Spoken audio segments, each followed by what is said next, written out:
Back to another video और आपका आज वीडियो स्वागत है। तो आज हम लोग देखने जा रहे हैं कि हस्तिनापुर तक ये न्यूज़ पहुंच चुकी हुई है कि पांडु पुत्र जिंदा है और उन्हें वापस बुलाया जा रहा है। आदेश भी चला गया हुआ है।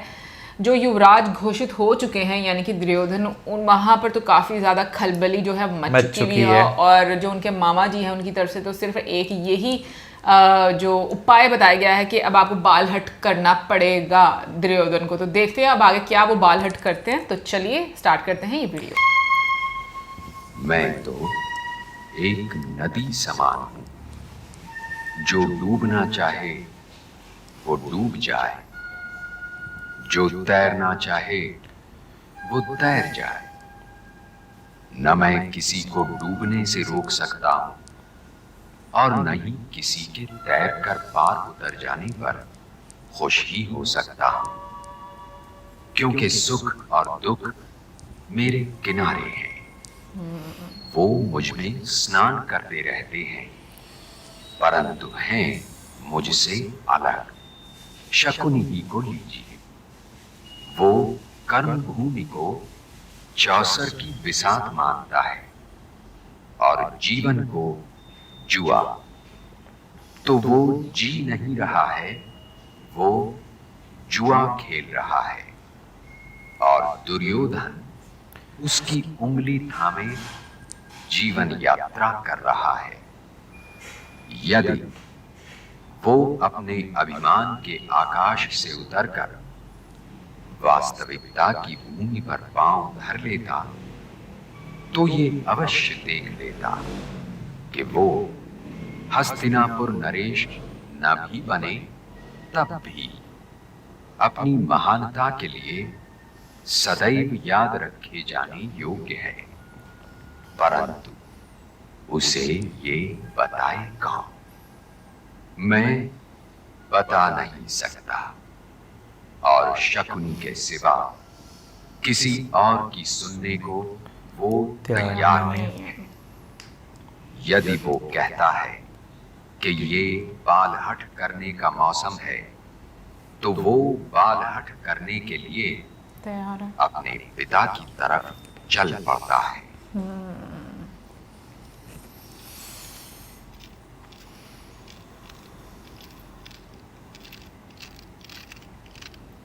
वैसे दुर्योधन की एक्टिंग बहुत अच्छी कर रही है ना। ये मैं क्या सुन रहा हूं पिताश्री? ये तो तुम ही बताओ पुत्र। क्या आपने काका विदुर को यह आदेश दिया है कि वो शीघ्र ही कांपिल्य की ओर प्रस्थान करें और पांडवों को यहां ले आए? तो और क्या करता? यदि तुम लोगों ने मुझे लाक्षागृह के विषय में पूछा होता तो मैं अवश्य तुम लोगों को रोक देता, और तुम उसमें भी सफल नहीं हो। तो अब ये सुनने के पश्चात कि वे जीवित, मैं इसके अतिरिक्त और कर भी कह सकता हूं कि उनके जीवित होने के समाचार पर आनंद प्रकट करूं और उन्हें यहां बुलाऊं। यदि मुझे यह विश्वास ना होता कि तुम वहां नहीं जाओगे, तो मैं विदुर के स्थान पर तुम्हें कांपिल्य भेजता। आप उनसे इतना डरते क्यों हैं पिताश्री? मैं उनसे नहीं डरता पुत्र, मैं जन समुदाय से डरता। चाहता तो मैं भी वही जो तुम चाहते। मेरे कान ये सुनने को तरस रहे कि तुम्हें हस्तिनापुर नरेश कहा जा रहा है। महारथी, परमवीर, सर्वश्रेष्ठ गदाधर हस्तिनापुर नरेश दुर्योधन। यदि आप ये चाहते होते तो आप विदुर को अक्सर ही प्यारा कहते है ना कि वो भरी राज्यसभा में अपनी नीति का नाटक खेल के युधिष्ठिर को युवराज बना दे। विदुर का नाम आदर से लिया करो पुत्र। नीति का जो ज्ञान उसकी पग धूलि में है, उसका आधा ज्ञान भी इस समूचे संसार के पास नहीं। उसे अपने साथ मिलाए रखो, उसके दो टूक वाक्यों को सहन करना सीखो, क्योंकि वो कभी कोई निराधार बात नहीं कहता। यानी गलत बात। उसकी सुनने के पश्चात उसकी नीति को काटने का प्रयत्न करो। कल उसने अनाथ और असहाय युधिष्ठिर को युवराज बनवा ही दी।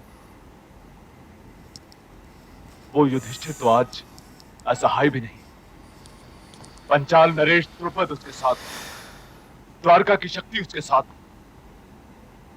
द्वारका इसलिए पांडवों का स्वागत करो पुत्र। यदि तुमने मेरा कहा माना होता और बालपन ही से अपने शत्रु भाव को छिपाने में सफल हुए होते, तो आज परिस्थिति कुछ और ही होती। अपने स्वप्नों को सबसे छिपाए रखना ही राजनीति का पहला अध्याय है पुत्र। परंतु मैं ये अपमान कभी सहन नहीं कर सकता पिताश्री कि युधिष्ठिर के आने के उपरांत युवराज का स्थान रिक्त कर दूं। यह असंभव है। और मैं तो अपना स्थान स्वयं नारायण के लिए भी रिक्त नहीं कर सकता। तो देखो और इतना- यदि आपने मुझे ये आदेश दिया तो मैं आत्महत्या कर लूंगा। क्या बात है, आत्महत्या।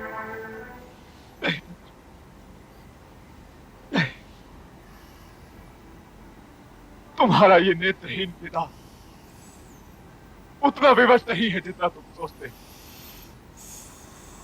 जिस सिंहासन पर आज मैं हूं, उस पर तुम्हारा अधिकार है और तुम्हें तुम्हारा अधिकार मिलेगा। मैं तुम्हें ये वचन देता हूं, किंतु ये समझ लो पुत्र कि जीभ भी अश्व की भांति होती है, उसे भी अश्व ही की भांति लगाम देना चाहिए। उत्तम अश्वारोही वही है जो अश्व को अपने वश में रखे, मतलब स्वयं भावनाओं ही को? उसके वश में ना शायद। हो। उन्हें ये ज्ञान है कि लाक्षागृह के षड्यंत्र में तुम लोगों का हाथ था। संभवतः वो उस षड्यंत्र में स्वयं मेरा हाथ भी देख रहे होंगे।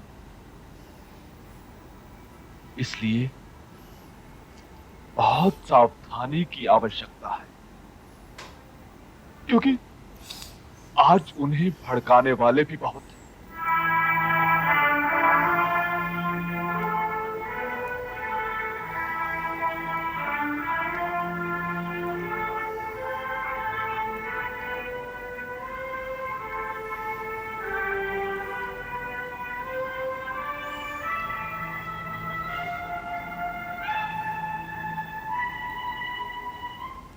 अंगराज की जय हो। क्या है? युवराज दुर्योधन पधार रहे हैं। युवराज दुर्योधन इस समय? पूछ क्यों रहे हो मित्र? मैंने तो सुना था कि यदि मैं कहीं न मिलूं तो तुम्हारे हृदय में अवश्य ही मिलूंगा। तुमने ठीक सुना है मित्र। और ये भी सुन लो कि मेरा हृदय तुम्हारे राज्य का वो भाग है जिसे तुम कभी हार नहीं सकते। तुम हार जीत की बात क्यों कर रहे हो? तुम्हारे जैसे मित्र के होते कोई मेरी सीमा का सुई की नोक जितना भाग भी नहीं जीत सकता। परंतु तुम्हारे मुखमंडल पर क्रोध की लिपि में जो कुछ लिखा है वो मुझसे पढ़ा नहीं जा रहा मित्र। मैं गंधार नरेश शकुनी से क्रोधित हूं। क्यों? मामाश्री ने क्या किया? उन्होंने हमें पांडवों से आंख मिलाने योग्य नहीं छोड़ा। संसार को चाहे पता चले या ना चले, पर पांडवों को यह अवश्य पता चल गया होगा कि वारणावत में उन्हें जलाकर भस्म कर देने का षड्यंत्र किया गया था। वे मूर्ख नहीं है जो ये नहीं समझ सकते कि उस षड्यंत्र के पीछे किस किस का हाथ हो सकता है। और दुख की बात तो यह है कि वो फिर सामने से आघात करने पर हां नहीं कहेंगे, पर तुम फिर उनके कहे में आकर कायरों जैसा कार्य करने पर हां कह। मित्र दुर्योधन, तुम एक महावीर हो, परम वीर हो, श्रेष्ठ गदाधर हो, परंतु तुम्हें अपने भुजाओं के बल और अपनी गदा से कहीं अधिक भरोसा है अपने मामाश्री के षड्यंत्रों पर।